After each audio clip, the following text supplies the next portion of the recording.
Sadiqa, welcome to Centering Conversations. Thank you, Shonda. Thank you. It is a pleasure to be here. A wonderful start to my day. It is. And I'm super excited because I know that you just came back from Chicago. I just want to know what that experience was like because I know what the experience was like for me sitting here at my house. The energy, the hope, the anticipation is very real in my life. So talk to me about Chicago and what you just experienced. I was in Chicago for the DNC and it was magical. I only went for the last night. I was only there for the last night. I wanted to hear Vice President Harris speak, and it was incredible. The energy was wonderful. I'm excited about change. I'm excited about people engaging. I think civic engagement is on all of us. We have to get involved. We have to be involved.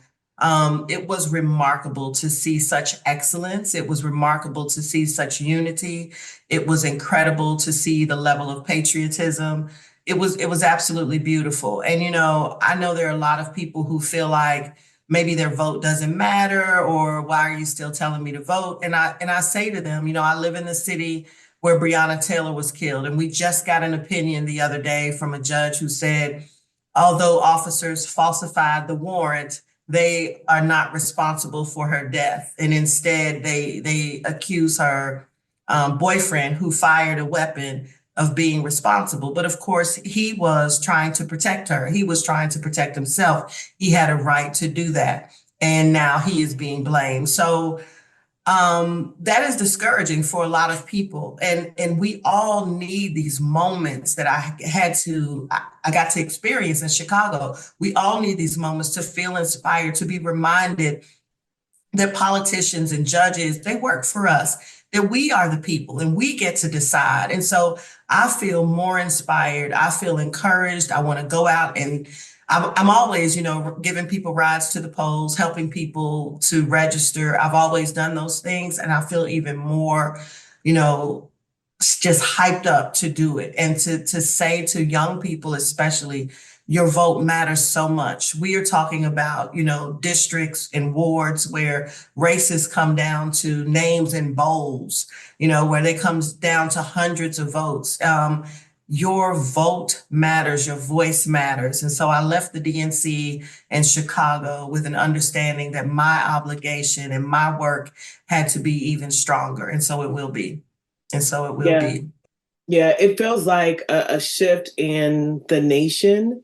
I was listening to one of the pundits, and it said that Vice President Harris is a movement candidate. And I sat with that for a second because, regardless of where you sit on the political spectrum, there is a shift in how everyone is showing up in these final days of the election. And so that's exciting for me. I'm actually watching the news again. I can feel my energy that's shifted towards more hope and less disengagement because of the lack of hopelessness. And so hopefully that feeling is getting down to every block across every neighborhood, and folks are acting on their interest and placing their vote in November.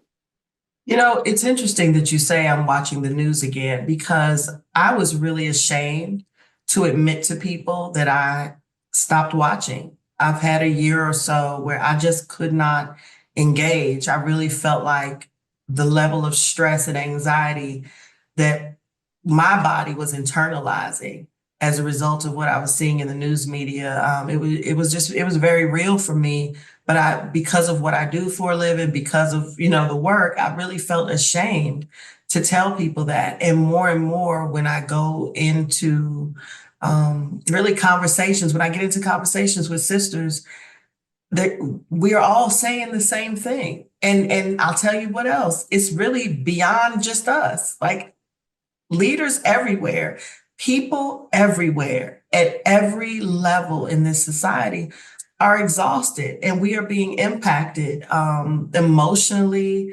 physically, in every way. And we're deciding how to survive. And so part of the surviving is just turning down the noise. And that's not helpful. I think that's what they want us to do. That's what our opponent wants us to do. They want us to say, this is too much, I need to check out. And so I think we have to look at it as, sort of a baton passing. I'm going to check out for 6 months. I need you to watch and tell me. I keep up a little bit on social media, of course. You have to do that. But to watch the 24-hour news cycle, it is like being I don't know what is the word I'm looking for. It's just somebody a masochist. Yeah. We can't do it. We just can't do it all the time. Not at all. The other thing Yeah. that I want to just touch on in your opening is you talked about Breonna Taylor. What I immediately went to is here we have attention spotlighted on the national election, the presidential election, where most people tap in. But at the local elections that are deeply personal and impact our lives just as much, if not more, there are often judges on those ballots. We don't often pay enough attention to what that means for the type of outcomes that we hope happen, particularly around the reforms and the justice that people that have been harmed, hurt, killed by the system are due. And so, can you say a little bit about your journey in that space? Oh, absolutely. Yeah, thanks for the question. And I do think it is so important for people to pay attention to the local elections. You have the power to decide who the judges are, and there are always a lot of them. And we all end up calling lawyers that we know to say, tell me about this person. We should be watching really how they're ruling. We should be watching what their community involvement is. We should be paying attention to all of those things. In Kentucky, at least, our races are nonpartisan. I know other places have different races or different ways of doing it. My career, I'm a lawyer by training. I've been a public defender. I have done criminal defense work and employment law work. I've done all kinds of law because I was in private practice for a good amount of time. I've represented probably 1,000 abused and neglected children. I've also been appointed to serve as a district court judge and been inspector general. I was the first Black inspector general in Kentucky. Actually was the first Black woman to clerk for the Kentucky Supreme Court, and that was years ago. I still don't think we've had another Black woman clerk for the court. We do have, however, the opportunity to elect our first Black Supreme Court justice. And I'm very excited about that. She is a woman. Also, how could I forget? I was the president of the Louisville Urban League for 7 years, and that was a remarkable time. And now I'm the CEO of Perception Institute, and we're an action-oriented think tank. So I went from a civil rights organization, a think tank that really is action-oriented, and we're all about ending bias. So I'm trying to find different ways to do the work in order to ensure that someday we really all are free. We have the opportunity to have the first female president in our country. You just laid out your history, your life of impact that includes some first, being the first Black woman breaking those ceilings. What type of pressure does that bring? Because a lot of times when people are like, I'm gonna be the first Black person, there's always somebody white in the comments that says, why don't we stop bringing up color? Why does that have to be a thing? But it is a thing. And can you say why it is? Oh, it's a thing because it's important to see people who look like you in the roles. It helps young people dream. Because we see the world different, we rule different, and we follow the same law that everybody else is supposed to be following. I think Black people at our core, I mean, there is a level of fairness that it just is what it is. I mean, even when you have a white defendant in a courtroom, you still will have prosecutors who would prefer not to have a Black juror. And it is not because they think we love white people so much or love any people so much, even though we do. But the fact of the matter is that we will dig for the promise of this country. We will make them prove the case beyond a reasonable doubt. We don't care about the race of the defendant.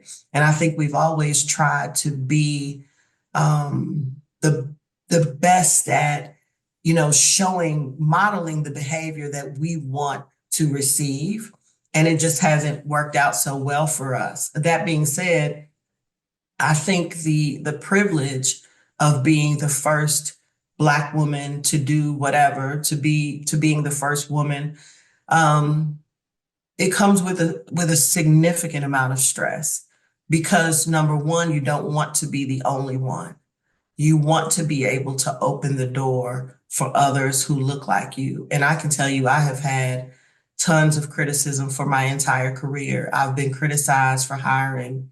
I'm a Delta. I'm a member of Delta Sigma Theta Sorority Incorporated, and I've been criticized for hiring too many Deltas. I have been, now nobody said anything if I ever had to let a Delta go, but just hiring too many Black women, promoting too many Black men. There is always something. There is always something. And it's a level of scrutiny that other leaders do not have to deal with. Always having to show up and being better than, always having to be on. I wish that I have the words and I want to dive deeper into this conversation. I may not be ready yet, because this is really a double-edged sword. Because actually what I do, and this is terrible, but I have had to do this in the last 3 years. I actually keep a record of every person that I promote, give a raise, terminate, hire. I do that because I am so proud of my record. Do you understand what I'm saying? I am so proud of the lives that I have been able to touch and the leadership that I have provided. And I know that it has been hard, but it has all been worth it. And it is not without criticism or critique, but it has been good. I mean, over the years, when I look at what the Inspector General's office looked like when I left, when I look at the mayor's office and who worked for me and who was hired, when I look at the Urban League, it has been a hell of a career. And also, it is becoming more challenging. It is becoming more challenging to lead. And I don't know what that's about. I don't know what that's about. And I'm working with some Black women to really try to figure out what is happening, what's going on with Black women in leadership, what's going on with, Black women who are coming through the pipeline. Because one of the things too, and you clearly are the same, we're committed to excellence, because when you're under a certain amount of scrutiny, you have to be. You have to be. So I don't need DEI. What I need is the best people. And so what happens is I hire Deltas because they were college educated women. I hired AKAs because they were college educated women. I hired Zetas because they were college educated women. They were talented. And the job requirement said I had to have someone who had a college degree or had a master's degree, or in some cases had a PhD. There was a certain level of experience that was required. And where I've had more flexibility, I've done that. So whether I have hired janitors or chiefs of staff or the person who ran the health department director, I have had excellence. And somehow I have found Black people who were amazing in all of those roles. One of the things I was always so proud of at the Urban League, only 1% of CPAs in this country are Black, only 1%. Well, I found one of the 1%, and he was a CPA at the Urban League. We had a Black auditor on staff at the league. Those things matter, and they were excellent. They were excellent at their jobs, because what you cannot teach is work ethic. I can't give you work ethic. I can teach you everything. I have the patience. We can do everything else. I can mentor through, but I can't make you care. I can't make you show up and lean into that little line in the job description that says other duties as assigned. But also, I want people to understand if the scrutiny that we're under and the stress that leadership brings, and Yeah. that the world is changing for all of us, no matter where you are. Yeah, let's Okay. pause here because I want to go down. I want to just take what you said into some pieces. So you have kept a catalog of your decisions related to people you have touched and had the authority and the power to make a difference in their life.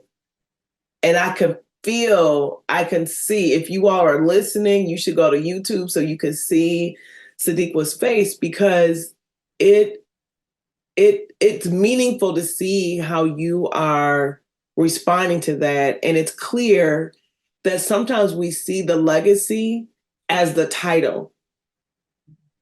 That's not really Mhm. the legacy. The legacy are the people you touch. Absolutely. And so, there's things that I have that I've kept that in moments that are hard, I reflect on. Is that why you're writing it down? I do. I think it is. It is because it is because it gets hard. And I'll tell you, well, I wasn't expecting to go here. It is one thing to be criticized outside of your community. It is another entirely for your people to critique you. And we all deserve critique. We must live through it. We have to. It makes us better. And it is fair. It's fair when it's fair. It's It's fair fair when when it's it's fair. fair. Listen, can we just say to people that if I had 100 Black women leaders in a room, the stories are the same. And they are stories that we are not yet prepared to tell. We are not ready to tell the whole story because we don't know how. We don't know how to tell it. We don't know how to tell what we have been through. We cannot say out loud some of the challenges. We don't know how to say it in mixed company yet. We don't. And so we're We not going to don't. do it on this podcast. We're not. We No, we're can't. not. Not yet. But people that are listening, you either already know or you know somebody that already knows. Yeah. And if you have that person in your life, you need to go ask them sincerely, what have you been through? What has leadership thrown at you? What weight are you carrying?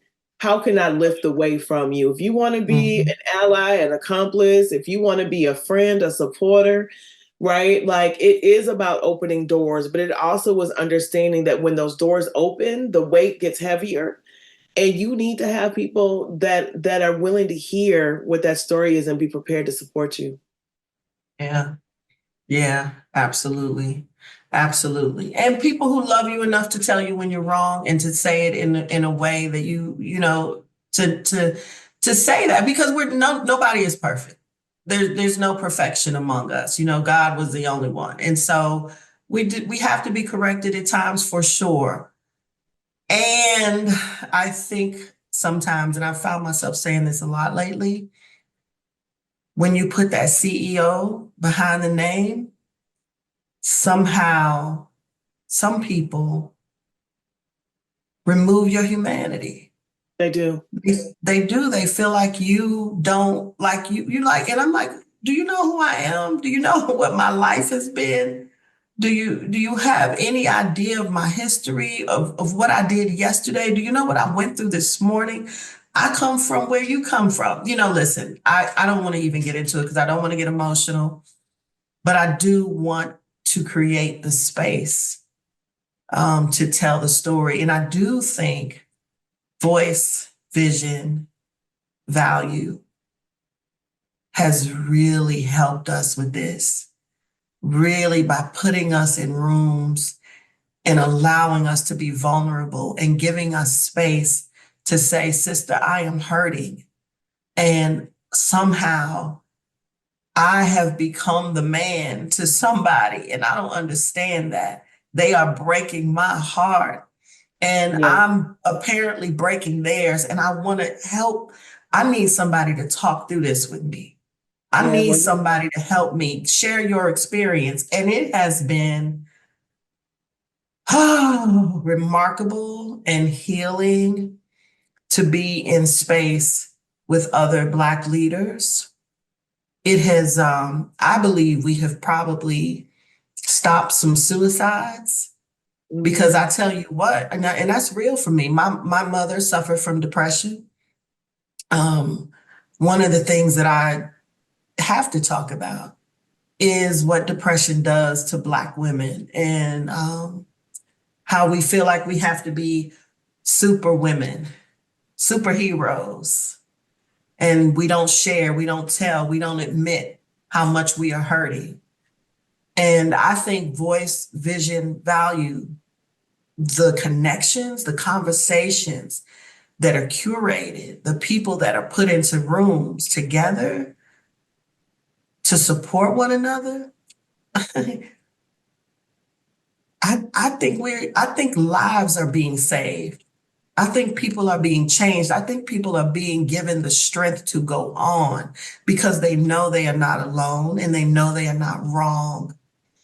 You know, this summer, the Black women who have come into my life to review my records Because you and got walk. receipts.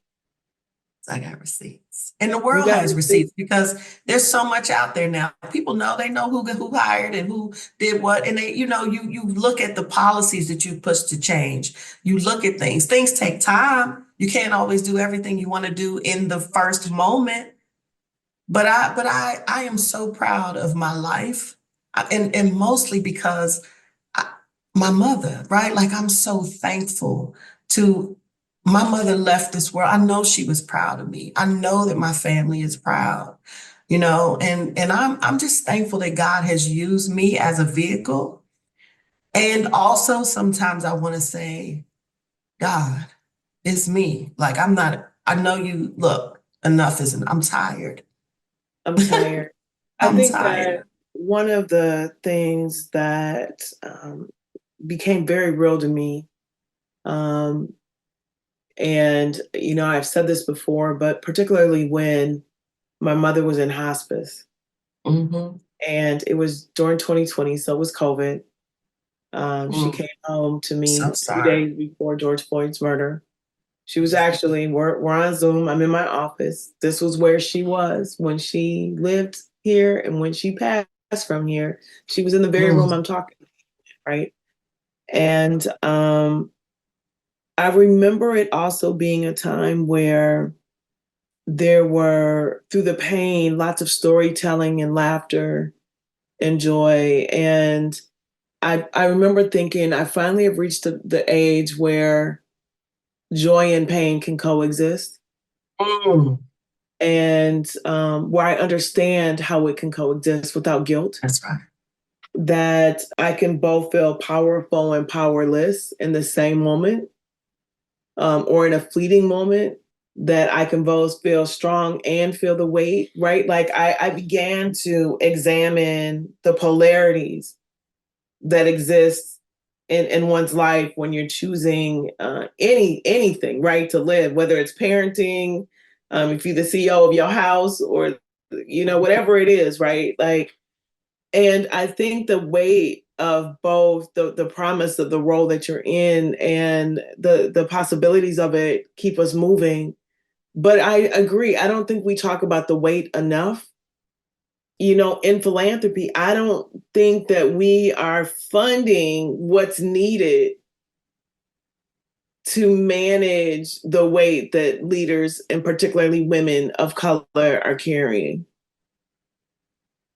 No, we're not. It's not. It's absolutely not being funded. We're not funding really respite. We're not funding the organizations that Black women lead in ways that allow us to have peace. Because there is something, the grind of fundraising and leading, being the CEO, being the person responsible of ensuring that everybody gets a paycheck every 2 weeks and that they have health insurance benefits and that if they want to take time off, they can take that time off with pay.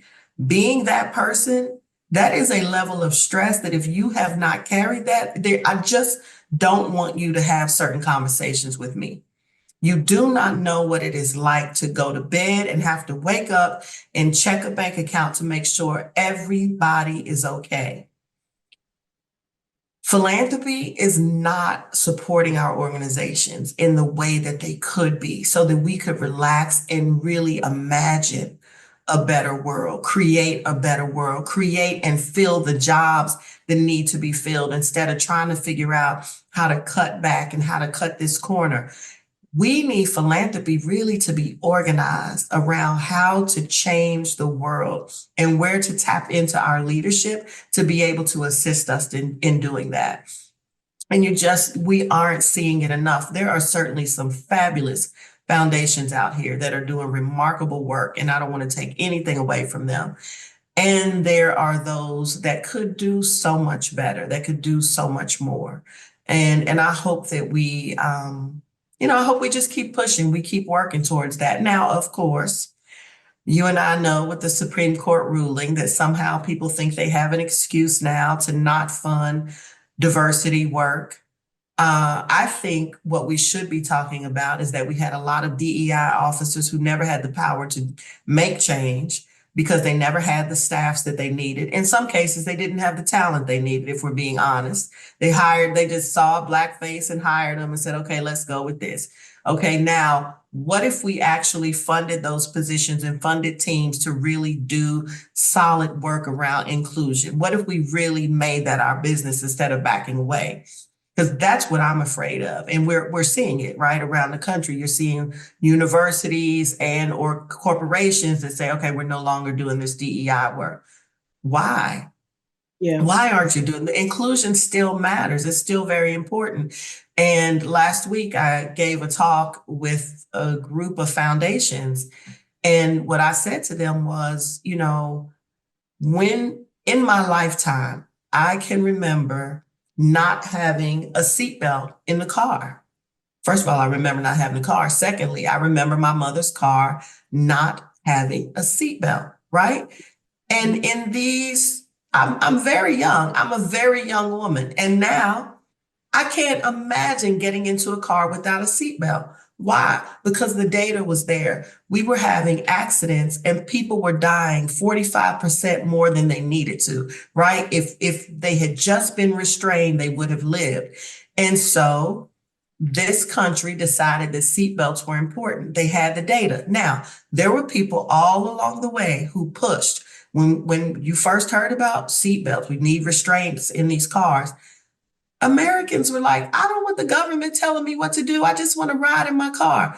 But we pushed through until we got the legislative changes that were needed to require seatbelts. And now we're saving lives. Now you can ride down the highway and you see a sign, click it. Okay, same thing with diversity, same thing with equity, same thing with inclusion. We have the data. We know what happens when we don't include everyone. We know what the outcomes are. We know how much better diverse companies are. So if you have that number, we know that schools are better. We know education has changed because of teaching an accurate history and including everyone. So if you have that data, philanthropy, then you double down right now. You don't back away. You do more. You keep going until you have solved the problem. That's what we did with seatbelts. We kept going until the problem was solved. My other example on this is drunk driving. I have on my phone right now a video of a man who's sitting in the car saying, I worked all day, I stopped by and bought a beer and I'm driving on my way home and now the government wants to tell me I can't drink and drive. Well, guess what? You couldn't find a person to make that video now. It's ridiculous to think that you're going to get a beer and drive a beer home at 5 o'clock in all that traffic.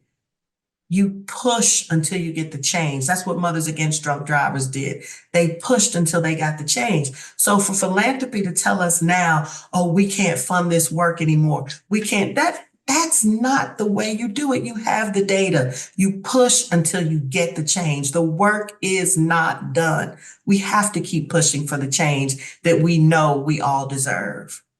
what I was thinking as you were talking though is that I almost want to break down the D, right? Because there are people that think diversity by itself has solved the problem. So can we just talk about the lettuce, right? Like having a diverse team, because I part of the conversations that I hear on this Yeah. podcast and in the many Yeah. conversations I've had with leaders of color is that they were the diverse hire Yeah.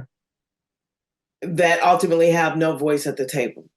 Yeah. Yeah. You get there and then you really don't have the power that people think you have. I've had a job once where I said to the leader, you seem to have a team A and a team B. And I would like for you to tell the community that I am not on team A because I don't want people to think I have authority that I don't have. And that's a real struggle for us.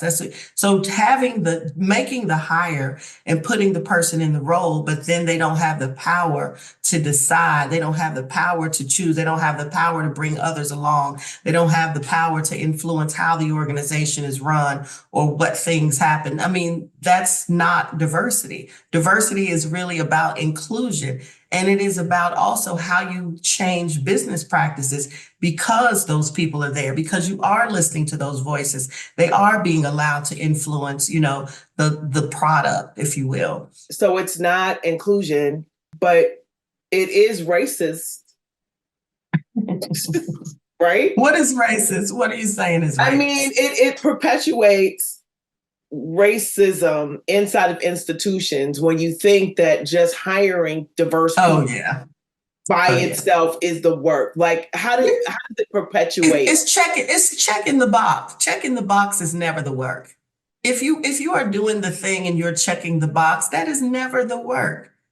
The work is the work. Like the work is hard. If what you are doing is easy, it is not the work. The work of including Black people, the work of including people of color, that is hard. And it's not hard because we can't be found. It's not hard because we aren't beautiful, bright, and intelligent. It's hard because it goes against the grain, because it's different than the status quo. I think we have an obligation. I don't even like to talk to people anymore about social impact. Just forget about it. I don't waste my time. I just say, if you care about your capitalism, you need diversity. You need talented thinkers. There is no way to get to the best answers with a room full of the same kinds of thinkers. You need different people at the table. Yeah. And my point here is that you can have a diverse table and still have a room full of the same thinker because the diversity doesn't have room at the table. Yeah, because they don't have the space. People don't have the space to contribute. Right. And that is part of the pain that I am hearing is that people are moving into these roles and then they get to the table. And because the way that they see things is different, they get marginalized. And they get silenced. Yeah. Who we have, this is a very complicated world, but this thing of really including people and allowing their voices to be heard, that is not hard, but it is not the status quo. To be able to say, I am hiring a CEO and I am putting the CEO in charge. The CEO is going to be the CEO. They are not going to be the puppet of the board. They are going to be the leader. They are going to be able to do their jobs. That is. What does an inclusive CEO look like? Yeah. So if the board is inclusive and they hire a diverse leader and you let them do their job, what does inclusion in your role look like as a CEO? Yeah. What are some do you have 3 things that you would say that you do to approach the work to make sure that you are creating the most inclusive space? That's a great question. I have to think through all of my jobs because I feel like right now at Perception Institute, so far I've been there more than a year, but I am really still learning the dance here, honestly, because I came into an organization with 2 founders present, and that's really an interesting space. So I came in because I have significant admiration for the founders of this organization, one in particular, because she's the person that I originally met. And so coming in as a CEO with one founder as board chair and the other as the advisor in the organization, it's a little bit harder to make it your own, to be really honest with you. It is a dance that I am falling in love with and I'm enjoying learning and all of us really learning together. But it is much, much harder because it is a business. It's not a baby, but they did develop it. And I want to stay true to what it is that they envision for the organization, because I too have founded an organization and I know what it is to have something that you really, at the time you're building it, like you're willing to die for it. I can say that for me anyway, like this is my baby. And so I'm really trying to honor what they have created. And so I don't think yet that the Perception Institute really reflects me in the ways that it may someday. Do you know what I mean? I think that, and also, yeah, go ahead. well, and also it's a very, very collaborative organization. So I don't even know that my fingerprints need to be on it. What I want and what we are working towards, we're actually involved in strategic planning now, is a way to map out this new way of leading, this new way of working together, where if you think about it, you don't have this organizational structure, with these lines, but you really have sort of this circular collaborative way of working together. And because we have a small organization, I think we're going to be able to do that, but we need help with it. And so we're getting that help. And meanwhile, because we're mostly women, as we help ourselves, we're also still out here working and serving the community and other corporations and philanthropy and trying to end bias and doing all of those things. And so the question you ask, it really makes me look back over my entire career. And I think there has been something about me that has always attracted best in class. And there's really no way to attract best in class and not attract people who look like you and I, because that is really who we are. It just is. And so what I have always been committed to is ensuring that everybody had a fair chance.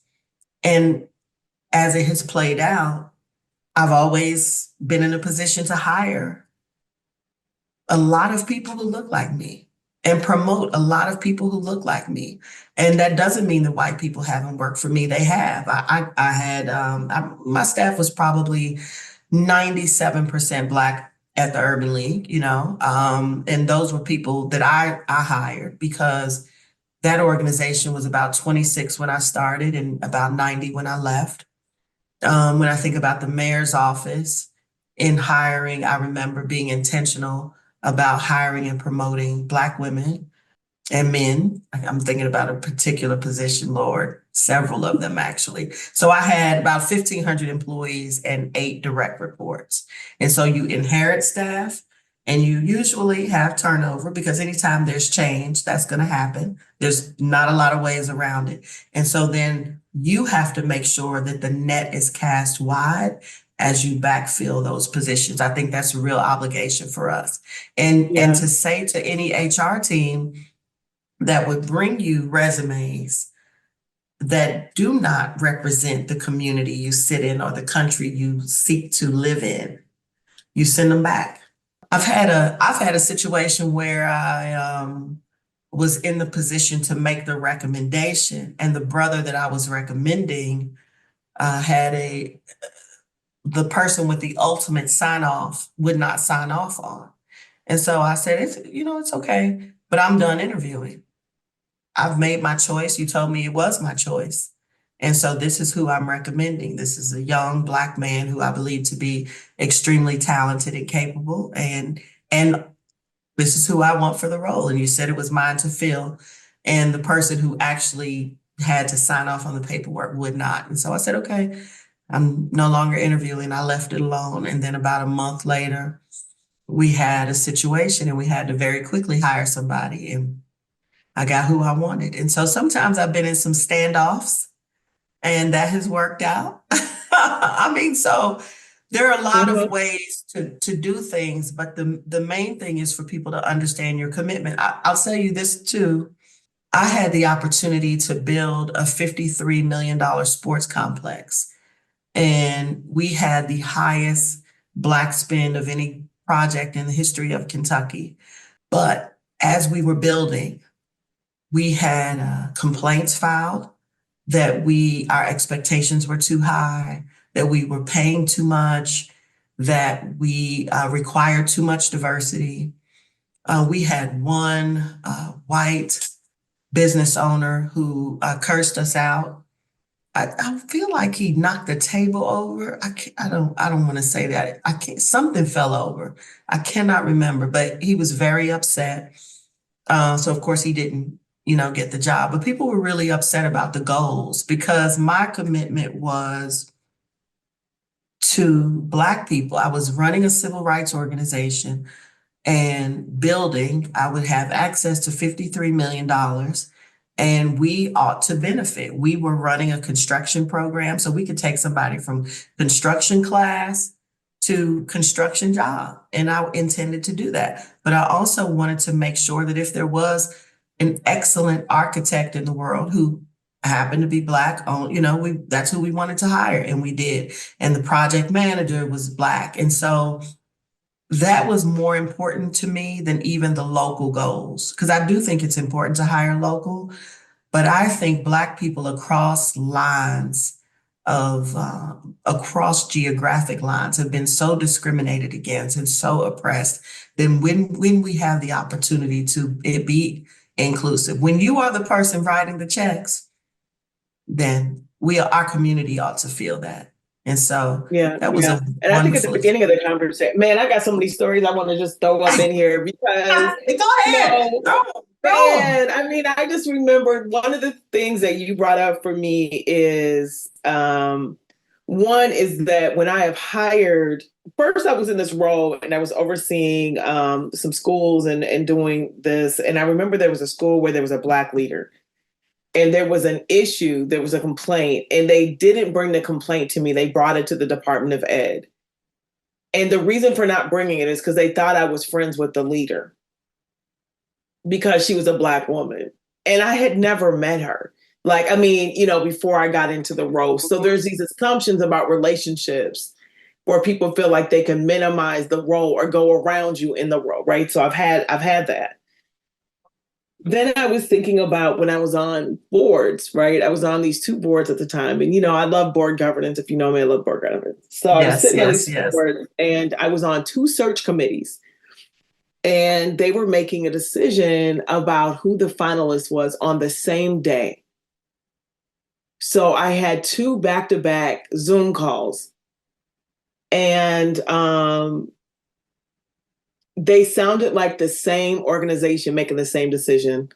Well, I think they might be too academic for the role. I mean, I wonder if the role is too big and they just need a little bit more development. I wonder whether or not the writing skill is there because they're gonna write, right? Like they're gonna have to write the whatever, blah, blah, blah. The next call is I wonder if they're too academic.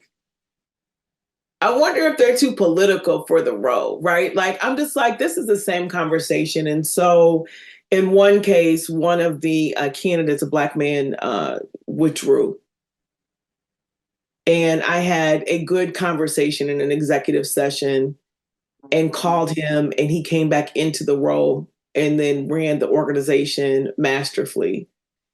But I think that part of what we're saying is that if you're in the seat, you have to be intentional, or it's helpful if you are intentional. And one of the ways that you can be inclusive is by making sure you're involved in those decisions where inclusion needs to go deeper. The other thing I heard you say is around the structure, right? A traditional structure may not work for the type of environment you need. And what you're doing there is looking at it from a more rounded, circular, engaging thing that doesn't sort of mimic the hierarchy that works differently in a larger organization. And so I can just appreciate And I'm bringing up all these things where I'm like, okay, Shonda, how much are you going to lean in on this? Because I'm watching bias at work. And what's the point of me being in the seat if I can't make this different? Yeah. And the challenge of that is 2 meetings back to back. I don't think people understand what it's like to walk from room to room to room, or even now that we're all virtual, go to bounce from Zoom to Zoom to Zoom and have to fight in every space. Mm. And because of the last 2 years, I think because of COVID, I think because of physically being out protesting, I think because of, for me, building a sports complex while all of that was going on, having my own family and all of the love and challenges that the family can have, I've started to shy away from some of the battles. I just haven't had the strength, because you sit in a room and you fight and you try to, and especially Perception Institute, this is a place where we are very careful about our words. These people that I work with are brilliant. They are very smart. And it takes an extra level of care for me to show up in a way that is valuable to that organization, because my natural instinct is to be like, that's some bullshit. I mean, really, like, I'm that girl. I'm from the Bronx originally. I live in Kentucky, but I like to just call bullshit and move on, right? Well, maybe it's not always. And so there's all of these things that are happening in my life all at the same time, and they're coming and it's just crashing all at once. And I have experienced a level of exhaustion that I've never felt before. Yeah. Yeah. And Mm. I am backing away from some challenges that I would normally be willing to just like go Yeah. in solid, and I'm finding a new way. And so, but I think what you've said is so important for people to understand, because they're not in every room. The only person in every room you're in is you. And only you understand the toll that fight is taking on you. Only you understand that what you have left to do for the rest of the day and what that's going to be like. Only you understand that. Someone had asked me, I was on a panel, and they said, what's the hardest thing that you have to do as a leader? And I said, self-editing.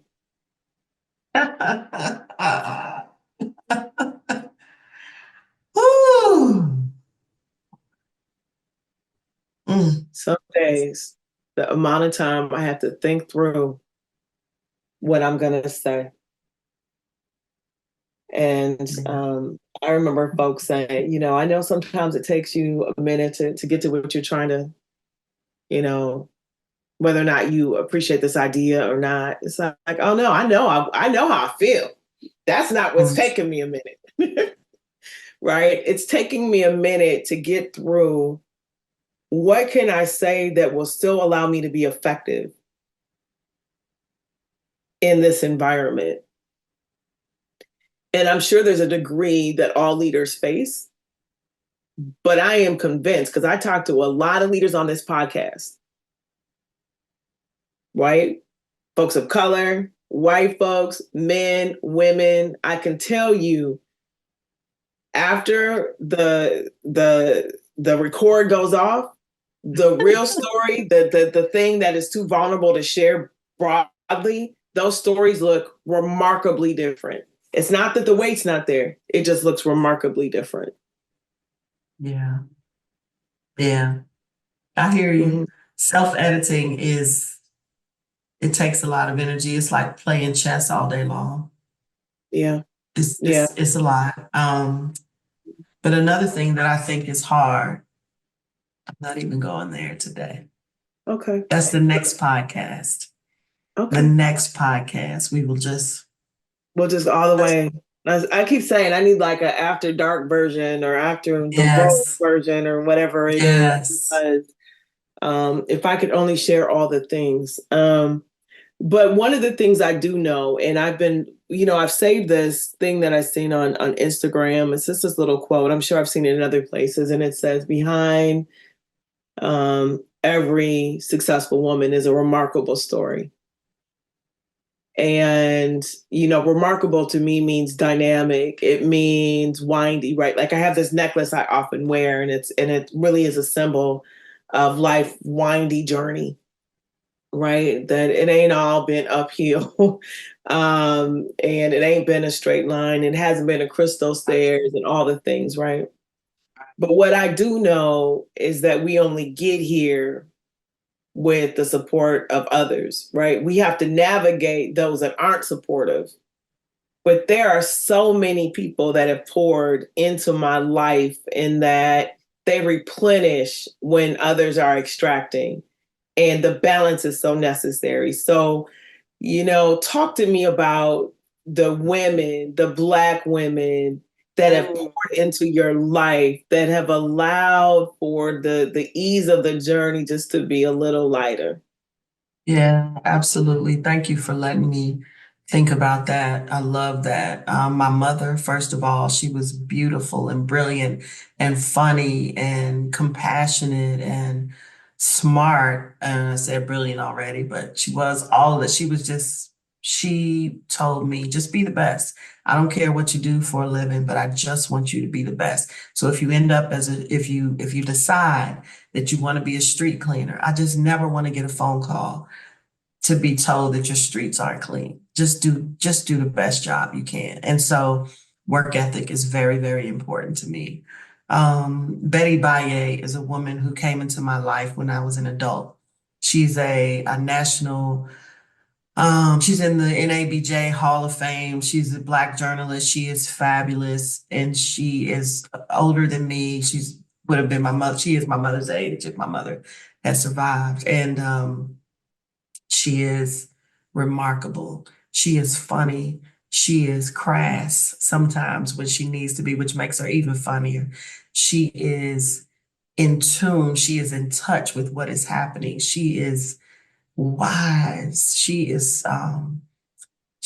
one of the joys of my life. I love her so much. My kids call her Granny Betty. She's just wonderful. Miss Page was my English teacher in middle school. She was fabulous, just fabulous. Miss Gilchrist was my typing teacher in the seventh grade. And I had a boyfriend, Walter, and she said, Sadiqa, you're better than that. What are you doing with that boy? And I was like, I don't know why she getting in my business. I don't know who she thinks she is. These teachers just think they can say any old thing to us. Child, she was right. Of course she was right. Miss Gilchrist was tough. She's in Durham, North Carolina, but she loved us. She loved us. Um, so many. My girlfriends, I mean, Shanita from Brooklyn, who I talk to all the time. Sherry Riley is my best friend. Sherry Riley, she wrote a book, Stop Spending 100% of Your Time on 10% of Who You Are. And she talks all the time about peace is the new success. She constantly pours into me and other women and other people. She is just a caretaker. She is a coach. She's a life coach. I always tell her, she's not coaching me. You're my friend. You're not coaching me. But that is my girl. I mean, that is my ride or die. That is my person who I do not edit anything. She gets it all, bad, good, ugly, whatever, everything. I have a neighbor, Janiqua. Janiqua Mitchell is my neighbor.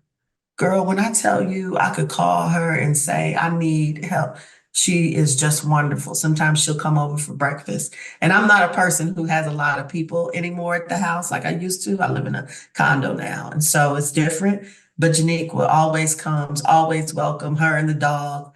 My former assistant, Peggy Bennett, a Black woman who has been tried. She's been through the fire. Peggy wrote a book about it, honey. When I tell you, I love that woman who worked for me. I love her. I will love her until I die because she saw my calendar. She knew the stress. She heard the criticism. She protected me. Like she just tried to make it okay in the space that she had control over. There are so many. There are so many. I share a dog with a Venezuelan woman. This is crazy, but during the protest in Louisville, I could not allow my children to walk the dog outside because we had infiltrators in the protest. And so there were people who came with bombs. Black folk would not create no bombs.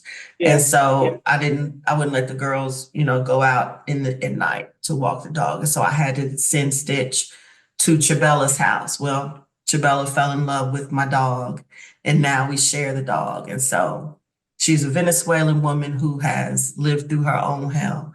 I have so much respect for this woman. We know all of the political strife that Venezuela has been in. And there are days when she is working and also sort of watching on her phone what's happening in her country, hearing about her mother standing in line for groceries for 2 days, hearing about what's going on with her sister. And she's showing up to work for Black people and brown people in this country. And so she is a part of my wonderful village. Rhonda Mitchell. I want to say, I've never been asked this question really like this. Rhonda Mitchell is a Black woman with an accounting degree who works as an auditor. And she's the vice president of the Norton Healthcare Sports and Learning Center. She works with me. And she is, when I tell you perfection, when I tell you she does not play, she is going to tell me, no, you can't, and she's going to say it how she says it, but the love, but the respect, the level of blessing that God has provided me, Toya Randall, the sisters who stepped in and just make it okay, give you a space to be who you are. I told Toya recently, I said, girl, because we were doing something, somebody said, oh, Sadiqa was silly. And I said, it's so funny to hear somebody describe me as silly. Because there are some people who would say, oh, she's too serious. She's tough all the time. She's this, she's that.